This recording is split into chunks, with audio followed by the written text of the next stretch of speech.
Assalamualaikum warahmatullahi wabarakatuh. Alhamdulillah kita bisa bertemu lagi dalam ngaji fikih malam Jumat ya. Malam Jumat. Ya. Pada kesempatan malam hari ini kita akan membahas tentang perkara-perkara yang menyebabkan diwajibkannya mandi besar. Apa saja? Semuanya ada 6. Faslun mujibatul husli sittatun ilajul khasafati fil farji wa khurujul mani wal haidu wan nifasu wal wiladatu wal mautu. Perkara yang wajib mandi itu kalau Bang Raffi mengalami salah satu dari 6 perkara ini ya. Tapi kalau dilihat dari 6 ini itu yang cowok cuma 3. Yang cowok cuma 3. Ya, yang cowok cuma 3. Kalau cewek semuanya. Berarti cewek 6, cowok 3. Cowok 3 gitu. Disimak. Yang pertama adalah ilajul khasafati. Masuknya khasafah ke farji. Biar tahu ya. Jadi saya nggak jorok, cuma menerangkan. Biar tahu saja ya. Ini kalau barang laki-laki, maaf ya. Iya. Kalau yang depan itu adalah khasafah. Kalau yang bonggolnya, batang bonggol ya, itu namanya zakar. Jadi masuknya khasafah tuh masuknya yang ini.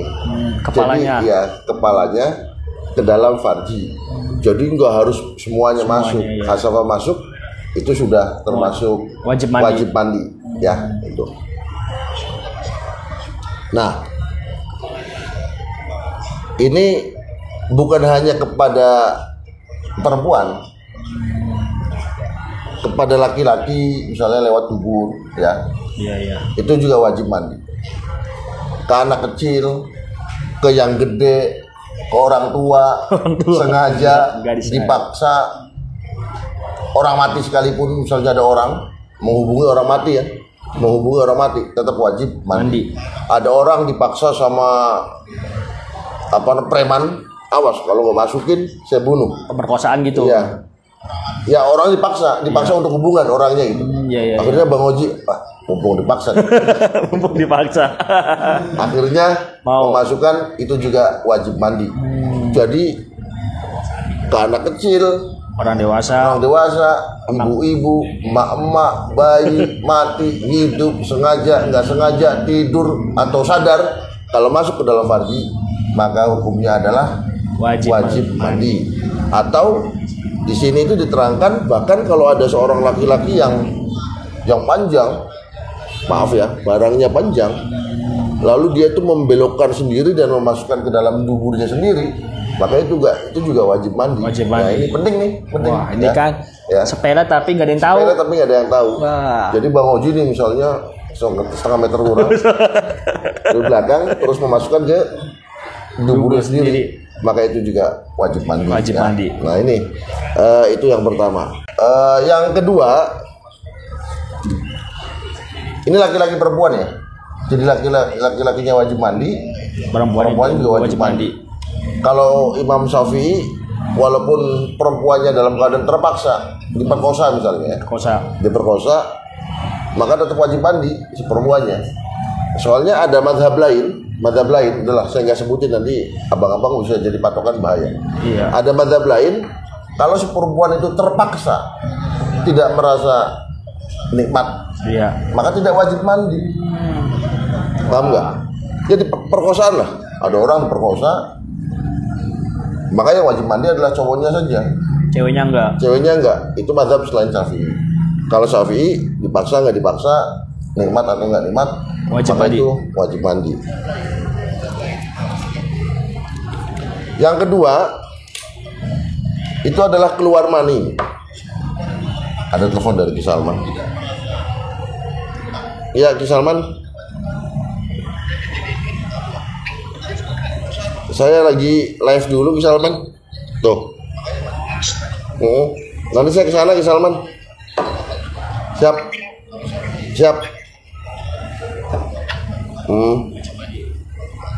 Ada telepon dari ketua yayasan A1. Saya nggak berani nolak kalau beliau telepon. Udah ya. Antik kan? Di tengah-tengah live telepon sama Ki Salman. Yang kedua adalah keluar mani, sengaja nggak sengaja, tidur melek, dipaksa atau nggak dipaksa, tetap wajib mandi. Ya, sakit nggak sakit, enak nggak enak, kalau keluar mani tetap wajib mandi. Paham ya? Paham. Nah, ini harus nih Bang Virus nih. Iya nih. Dan yang ketiga adalah haid bagi perempuan. Haid itu kan minimal satu hari. Umumnya 6 sampai 7 hari. Maksimal ada 15 hari. Kalau lebih dari 15 hari adalah istihadah, kurang dari 1 hari adalah istihadah. Ya. Masa minimal suci adalah 15 hari, umumnya adalah 23 hari dan maksimal adalah 29 hari. Bingung ya? Dicatat. Gitu ya. Haid. Jadi kalau misalnya ada perempuan haid lalu dia suci, dia wajib mandi. Bahkan jangan ngapa-ngapain dulu, yang paling bagus. Kecuali memang ada halangan, Bang Oji. Misalnya ada perempuan suci. Ya. Tidak ada apa-apa. Terus dia itu sengaja memperlambat mandi, nah haram di sana. Haram. Makanya yang paling bagus itu langsung mandi. Selesai haid ya, langsung. Bahkan dimakruhkan untuk makan. Jadi sebelum mandi jangan makan dulu, cuman hukumnya sampai sebatas makruh ya. Nggak haram. Pokoknya berhenti haid langsung mandi. Bersuci. Mandi. Nah misalnya ada orang haid 7 hari nih, umumnya 7 hari haid. Dia mandi kan? Pas di hari ke-10 keluar lagi darahnya.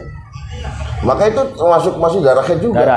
Berarti mandi yang pada waktu 7 hari itu dianggap tidak sah. Dia mandi di hari 10. 11, 12 berhenti, pas tanggal 14 keluar darah lagi, ya haid lagi. Berarti mandi yang tanggal 10 juga dianggap tidak sah. 15 keluar lagi, maka mandi lagi. Ya itu. 16 keluar lagi baru istihadah. Paham ya? Nah itu beratnya. Maka ini perempuan itu rata-rata nggak ngerti tentang haid. Alhamdulillah saya Bang Raffi Tahadus Binimah, saya sudah ngajar haid itu hampir 15 tahun. Wah luar biasa ini. Tentang haid, nifas, istihadah, saya alhamdulillah sudah 15 tahun ngajar. Jadi ya nggak sombong. Tahadus Binimah, ya saya kayaknya lebih hafal daripada Bang Raffi sendiri gitu ya. Saya itu ngajar haid, ngajar waris, faraid, alhamdulillah lah ya, udah lama. Makanya saya di channel saya YouTube itu ada live tentang istihadah, ada live tentang haid. Nah bisa dilihat, bisa ditonton di YouTube kalau mau jelas penjelasannya lebih detail. Ya. Selanjutnya adalah nifas. Nifas itu adalah darah yang keluar setelah melahirkan. Ya. Terus wiladah setelah melahirkan dan mati. Jadi kalau bisa mati itu ya dimandikan kan itu. Kecuali Bang Oji. Ya kalau Bang Oji mati hancur lebur.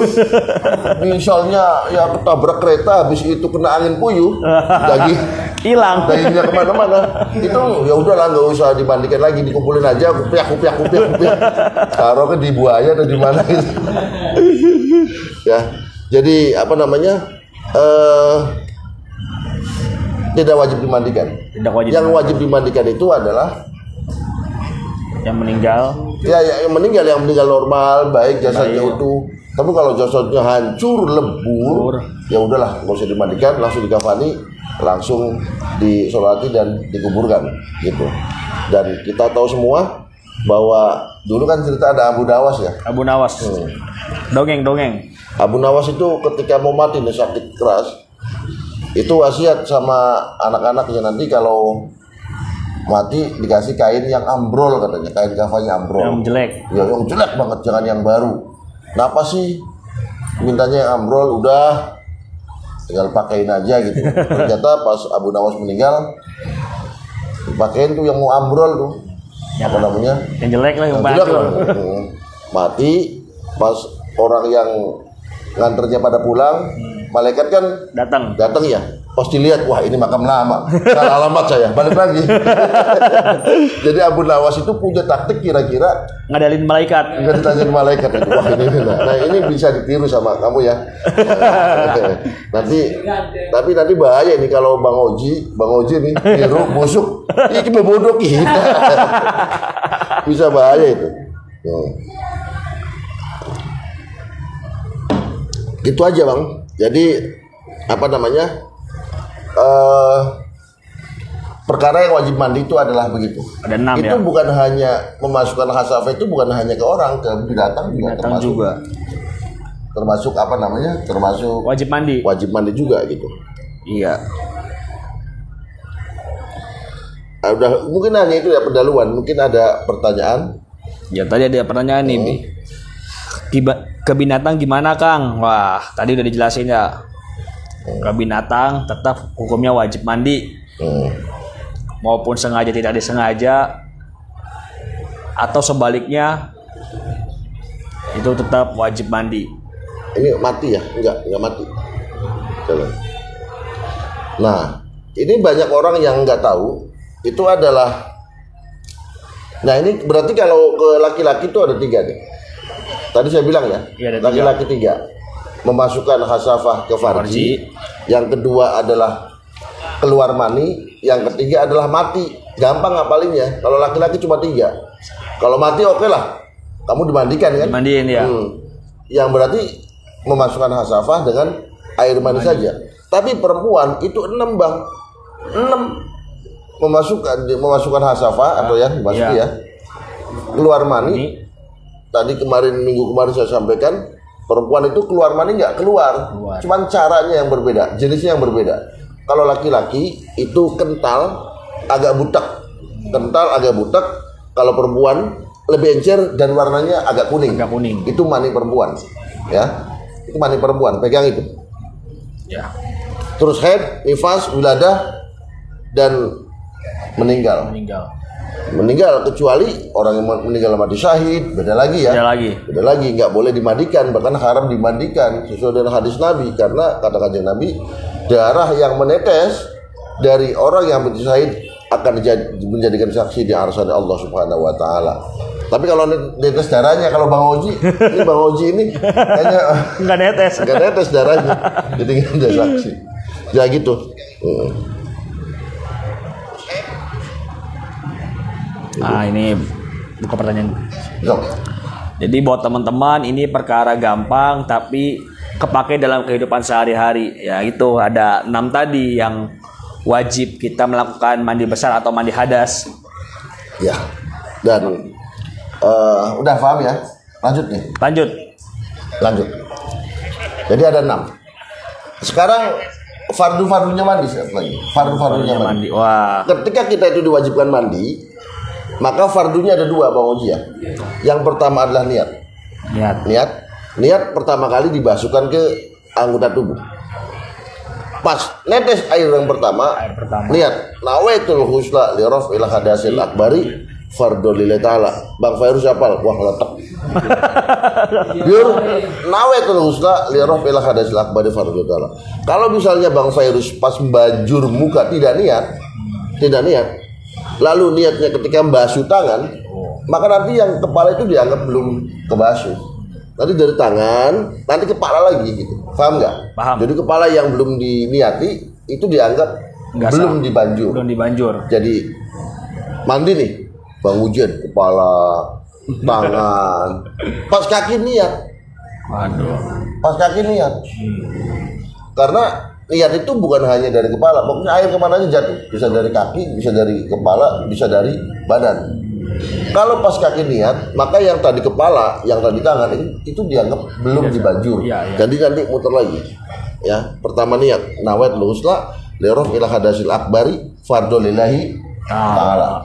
Yang kedua adalah wa ta'mimul badani bil ma'i, meratakan air ke seluruh badan. Seluruh badan diratakan dengan air ya, dengan air. Ingat, yang bisa menjadikan suci itu bukan debu, bukan batu, tapi air. Makanya kalau ada orang sholat dengan tayamum, dia misalnya punya junub ya. Bang Raffi punya junub nih. Ya misalnya saya punya junub. Misalnya. Pas mau mandi besar, itu nggak ada air. Makanya caranya apa? Caranya pakai debu kan? Iya. Apa guling-guling misalnya? Enggak. Nah, dulu pernah ada sahabat Nabi Muhammad Sallallahu Alaihi Wasallam lewat, ada sahabat lagi guling-guling di tengah padang pasir. Guling. Rasulullah tanya, lagi apa? Kalau bahasa sekarang gitu kan? Apa jawaban sahabatnya? Ya Rasulullah, saya punya junub, mau sholat tidak ada air, lalu saya akhirnya guling-guling ke debu. Akhirnya kata Kanjeng Nabi, caranya bukan begitu Om, Bang, Mas, Pak. Tapi caranya sama seperti tayamum. Pertama, nawaitul husnul hadasil akbari, lalu tangan selesai. Tapi ingat, debu tidak bisa menghilangkan najis. Makanya kalau misalnya HP ini kena tembelek, telepongnya Oji, telepongnya virus, terus kan najis ya, nggak ada air pakai debu, nggak bisa, karena yang bisa menghilangkan debu bukan batu, bukan debu, tapi apa? Air. Tapi air, gitu. Gitu ya. Nah, sekarang begini, misalnya ada orang mati, nih tahu mau mati. Kalau levelnya ulama dulu, itu ahli falak saking pinternya, itu tahu akan kematian sendiri. Diberikan. Dulu ada tuh Bang, Kiai Buntet. Namanya Al-Maghfurlah Kiai Imam. Itu kalau keluar rumah, itu nebak pisang matinya kapan tahu? Pisang ini bakalan layu bulan depan, jam sekian, tanggal sekian. Paham nggak? Betul itu. Waduh, luar biasa ilmunya. Kalau saya jadi imam, saya tebakin semua nih. Yakin saya busuk, saya tebakin. Tapi sampai pernah ke imam begini. Ini setelah itu Ki Imam itu pernah, kalau nggak salah ya ceritanya begini, itu membaca gelas, ini pecahnya kapan? Lalu Ki Imam itu nebak gelas pecahnya jam 1. Ditanya sama orang, gara-gara apa? Ki Imam nggak jawab, nggak tahu nih. Siapa yang pecahin nggak tahu Ki Imam. Nggak jawab lagi. Jam 1 ternyata gelasnya pecah. Pecahnya karena apa? Karena Ki Imam itu ngelempar batu ke tembok atau ngelempar apalah ya, ke tembok, mental kenanya pecah. Berarti yang pecahin Ki Imam sendiri. Kirain langsung dibanting. Nah, itu ada dulu. Nah sekarang begini, ini Bang Raffi nih, ahli falak misalnya. Setelah dihitung matinya nanti habis ngaji sekarang. Waduh, matinya habisnya sekarang. Lalu mandi dulu ya. Lalu mati. Sekarang saya tanya nih sama yang ngaji di depan, Bang Raffi wajib dimandikan lagi nggak? Bang Ujen? Bang Oji? Bang Virus? Bang yang lain? Hah? Wajib. Maka orang itu tetap wajib mandi besar, walaupun dia sudah tahu akan kematiannya. Tapi sekali lagi bukan berarti tahu orang itu tahu kematiannya kapan. Ini karomah ya, ada yang begitu. Yang jelas Nabi Muhammad tidak pernah, Allah tidak pernah merahasiakan kematian. Nah, ada beberapa pertanyaan. Ya, yang pertama adalah niat. Yang kedua adalah meratakan air ke seluruh tubuh. Niat semua nih. Jadi rambut-rambut yang agak gimbal sedikit ini yang bagusnya itu diurai dulu lah. Diurai dulu.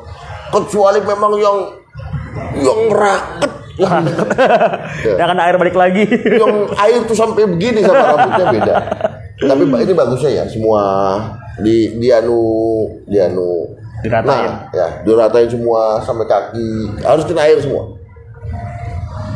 Nah, ini banyak pertanyaan. Kalau di masa-masa haid itu ngumpulin rambut, kuku, rambut, rambut ya. Itu banyak tuh di masyarakat tuh. Jadi Perbincangan, gimana gitu? iya. Apakah rambut itu apa namanya? Dimandiin juga. Dimandiin juga, dikumpulin atau gimana? Ayo siapa yang mau jawab? Jawab, saya kasih rokok. Jangan rokok lah. Gak ada uang lagi saya. Ayo kasih hadiah. Ayo. Apa tadi pertanyaannya? Kalau misalnya mandi, masa head ya? Masa head, iya, masa head. Masa head itu ngumpulin rambut, ngumpulin kuku, terus apa namanya? Itu harus nggak ngumpulin begitu? Misalnya rambutnya copot, harus nggak dikumpulin? Udah pertanyaan begitu. Harus nggak ngumpulin kuku yang copot, rambut yang copot? Sok siapa? Yang bisa saya kasih jawaban, yang bisa saya kasih. Harus enggak, maka jawabannya tidak wajib. Tidak wajib. Nih bang, Kasih hadiah, maju. Tim kreator.